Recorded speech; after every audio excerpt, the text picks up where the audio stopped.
Mesdames, Messieurs, bonsoir. Très heureux de vous retrouver ici en direct du Salon de l'Agriculture à la Porte de Versailles à Paris. Alors, quels sont les freins de l'agriculture française? Est-ce qu'on pourrait regagner la compétitivité? Vous le savez, les politiciens ont déambulé toute la journée dans les allées, ont rencontré les différents professionnels. Et nous avons ici des représentants des différents secteurs, filières, fournisseurs de l'agriculture, notamment Nicolas Broutin, bonjour. Bonjour Jean-Paul. Vous êtes président de Yara France, vous fabriquez des engrais. À mes côtés, Arnaud Rousseau, bonjour.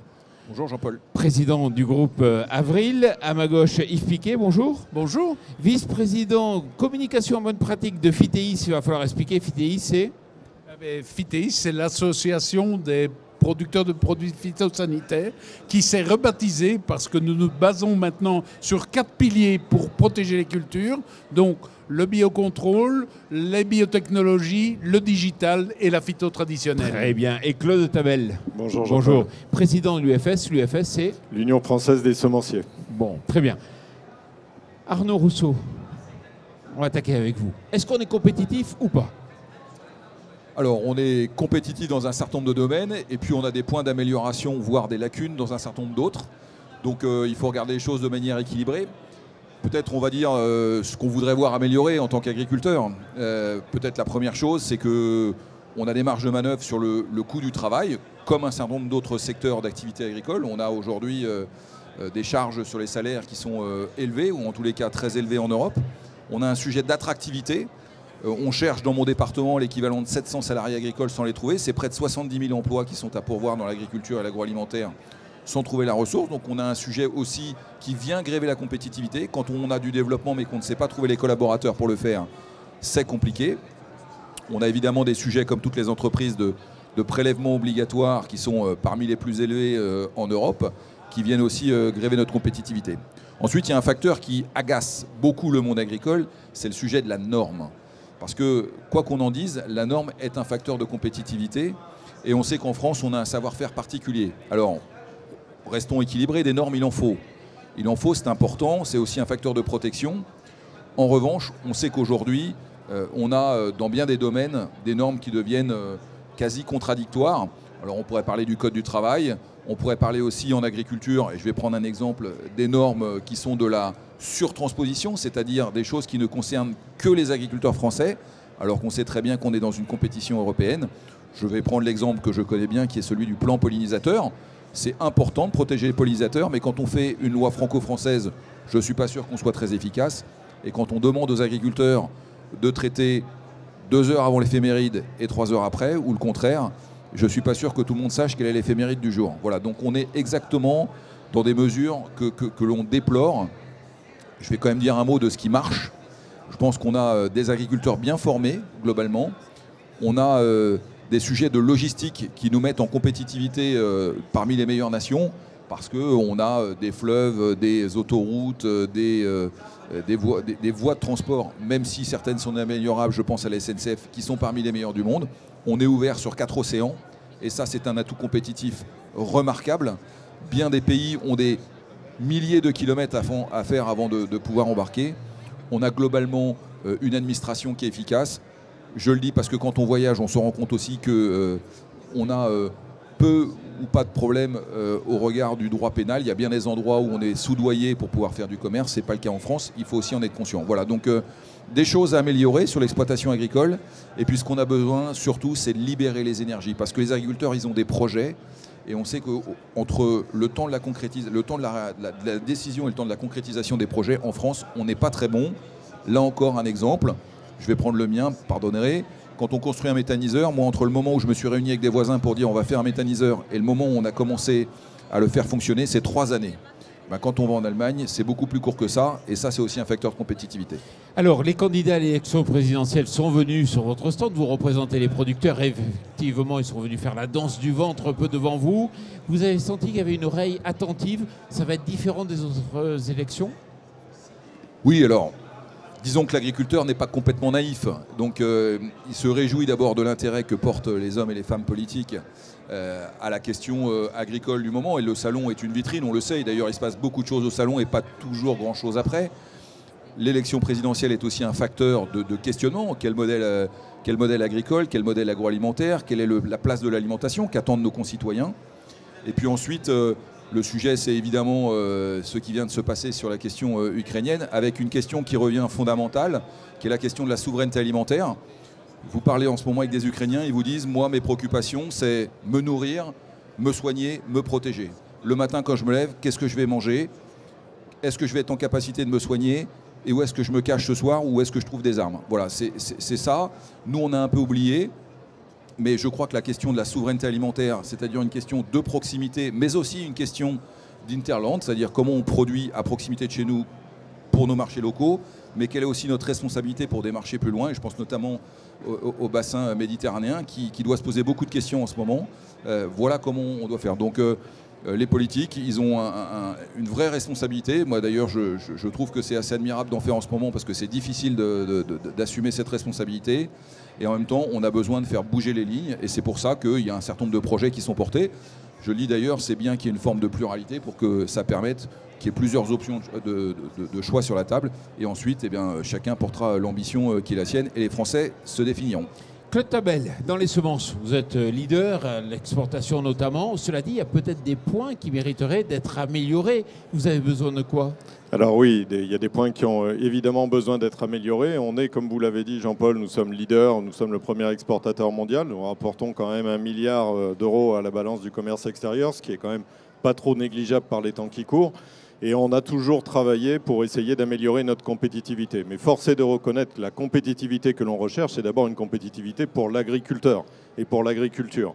Et pour cela, il faut impérativement que l'on ait les outils qu'il nous faut pour rester compétitif demain. On a des ambitions, alors elles vont peut-être être revues, et je suis tout à fait d'accord avec ce que vient de dire Arnaud sur la responsabilité collective que l'on a par rapport aux productions en Europe. Mais on a aujourd'hui des perspectives qui nous sont annoncées de réduction de produits phytosanitaires, de réduction des engrais et autres, qui sont aujourd'hui des vraies difficultés pour les agriculteurs et pour leur compétitivité. On avait connu déjà un petit peu ce sujet-là à travers les OGM. On a un vrai sujet, c'est le sujet des nouvelles techniques d'amélioration des plantes, ce qu'on appelle l'édition du génome ou les NBT. Ce sont des techniques qui aujourd'hui peuvent nous permettre d'apporter des solutions auprès des agriculteurs. Et il est important pour nous d'y avoir accès et de pouvoir délivrer des produits intéressants pour les agriculteurs. Et sur ce sujet, vous faites course égale avec les autres pays ou pas? Non, c'est très clair. Aujourd'hui, il y a des pays qui sont nettement en avance et qui ont déjà fait et qui ont déjà pris des mesures législatives pour pouvoir déréguler, comme on dit, pour pouvoir donc développer ces outils-là. Aujourd'hui, en Europe, c'est un sujet européen, c'est pas un sujet que franco-français. On est dans une réflexion qui pourrait aboutir peut-être dans le courant de l'année 2023. Mais aujourd'hui, il y a des pays qui avancent. Il y a de la recherche qui se fait en dehors de la France, en dehors de l'Europe. Et c'est important qu'on puisse rester dans la course. Et vous restez confiant sur votre position de leader ou vous dites attention, si on n'a pas les outils, on va perdre du terrain? Je suis un peu comme Arnaud, c'est toujours difficile de dire ça. On n'est pas des oiseaux de mauvais augure, simplement toujours à dire, y compris aux politiques, que c'est difficile. Non, les enjeux sont là, les enjeux sont plus difficiles. Ce qui est clair, c'est que l'agriculture, elle va perdre en compétitivité si on n'a pas ces outils-là. Donc il faut que l'on ait accès à ces outils-là. Nous continuerons à faire notre travail. Nous ne sommes qu'un élément dans la chaîne de valeur, mais il est important, je pense, pour l'agriculture, la compétitivité, les enjeux, la responsabilité collective, que l'on puisse avoir tous les outils à notre disposition. D'accord. Juste une question. Le conflit ukrainien sur les semences, ça va être un véritable problème, non? Bien sûr, c'est un véritable problème pour nous. Il faut être clair, les politiques que l'on avait développées en Europe, et il faudra voir si effectivement elles évoluent, ont fait que l'Ukraine, la Russie sont redevenus les greniers à grains de l'Europe d'une certaine manière, de l'Europe géographique. Aujourd'hui, pour vous donner un ordre de grandeur, c'est quand même des pays qui représentent plus de 200 millions d'euros de chiffre d'affaires sur un export total pour la filière semence de 1,6 milliard. Donc ce n'est pas tout l'export français, mais c'est un export très très important. Et il y a du business aussi que font les entreprises dans le pays localement. Donc oui, ça va avoir un impact. Aujourd'hui, il est difficile à chiffrer. On a nos adhérents qui nous disent effectivement qu'on travaille fortement sur le sujet, mais bien sûr, ça aura un impact. Et l'impact, il sera par ricochet beaucoup plus important, me semble-t-il, que uniquement le semence. Côté protection des plantes. Côté protection...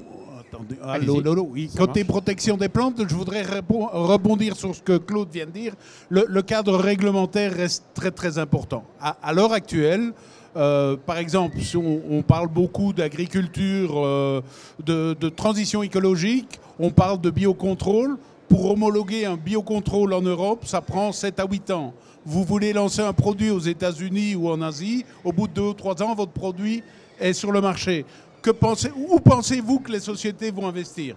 Donc là, il y a vraiment quelque chose de très important à prendre en compte dans le cadre légal pour faciliter, je vais dire, l'introduction des innovations dans notre marché. Je ne reprends pas ce que Claude a dit sur les NBT, mais ce sont des choses très importantes parce que c'est des choses qui vont nous permettre d'améliorer la qualité de nos récoltes et aussi pouvoir, dans certains cas, diminuer l'impact des produits phytosanitaires traditionnels sur l'environnement.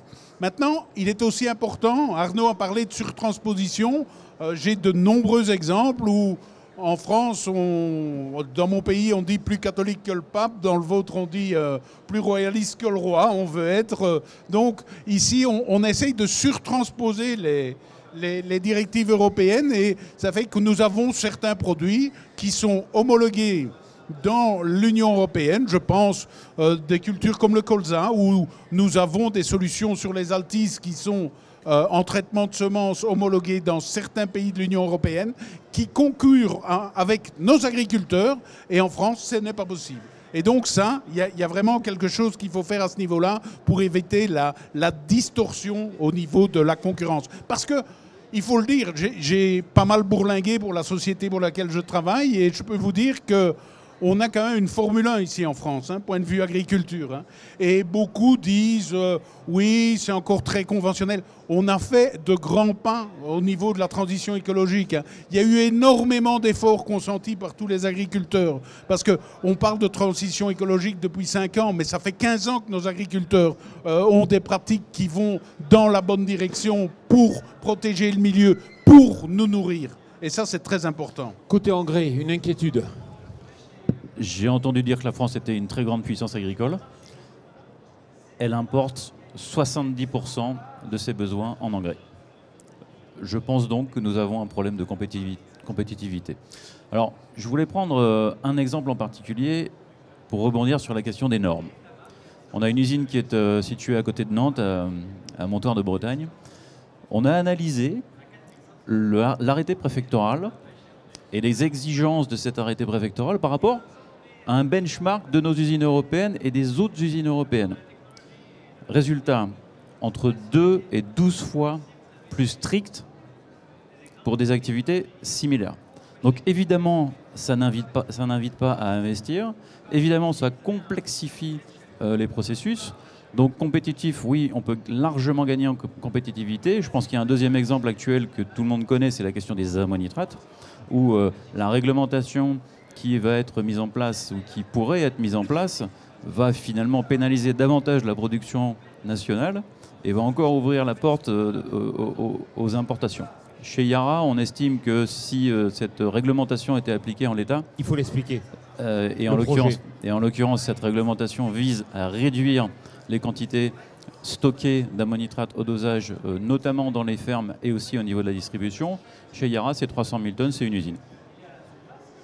Donc, ce qu'on retient un peu de tout ce qui a été dit, ce que vous avez certainement évoqué devant les politiciens, c'est quoi? C'est l'harmonisation, l'abaissement de la transposition. Vous avez eu l'impression d'être écouté ou pas? Alors, je ne sais pas s'il faut dire écouter, entendu, c'est toujours la question. Bien sûr, et si nous ne faisons pas de toute façon ce travail-là, nous aurions la crainte que le politique ne nous écoute pas. Donc il est important de pouvoir toujours réexpliquer cela. Après, on jugera comme à chaque fois. Il y a eu un contexte particulier quand même. L'Ukraine, c'est un contexte qui a replacé la souveraineté quand même alimentaire sur le dessus. Oui, mais maintenant, il faut le temps de digérer toutes ces informations-là. Tu as fait certain qu'on voit l'Ukraine et la Russie, c'est 30-35% du blé mondial à l'export. C'est beaucoup de maïs. C'est 70-75% du tournesol mondial. C'est un fait certain que ça va changer les équilibres. On pensait avec la première vague de Covid que la question de la souveraineté allait peut-être durer dans l'actualité. Ça n'a pas été le cas. On l'a très vite oublié. Peut-être que ce qui se passe est un autre électrochoc. Arnaud Rousseau? Non, mais moi je reste un éternel optimiste. On a parlé beaucoup de compétitivité coût. On pourrait aussi parler de compétitivité hors coût. Comment on fait pour accompagner aussi le lien avec le consommateur, cette fameuse montée en gamme? Quel est le consentement à payer? Voilà, on sait que la question alimentaire arrive, tout le monde s'inquiète de voir des hausses de prix. dans un contexte politique dans lequel on sait que le pouvoir d'achat est une question centrale, est-ce qu'on est capable aussi de réexpliquer que si on veut garder des agriculteurs nombreux en France, performants, il faudra aussi qu'on accepte d'expliquer à nos concitoyens que l'alimentation a un prix et qu'il faut accepter de payer ce prix. Nicolas Broutin, Arnaud Rousseau, Yves Piquet, Claude Tabel, merci beaucoup et surtout merci à vous. Merci à vous.